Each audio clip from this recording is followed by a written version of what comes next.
How to fix Facebook newsfeed not working loading on iPhone. So first and foremost is you have to make sure that you are connected to a internet connection or you do have a cellular data or mobile data.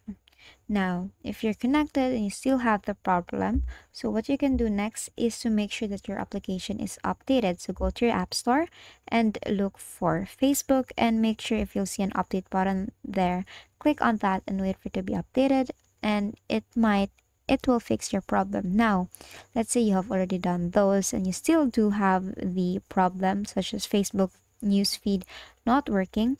What you can do is to delete it on your history. Now, if it still doesn't work that way, what you can do next is to go here to your settings, go to general, and then go to iPhone storage, then scroll down up until you see Facebook here, click on that, and next is to click on offload the application.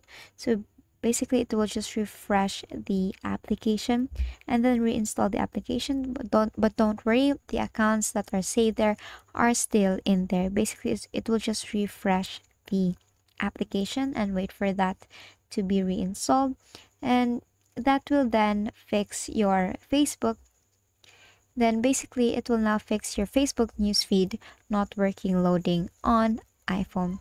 And basically that's it. If this video helped you, please don't forget to like, share, and subscribe to our YouTube channel to show your support. Thank you for watching.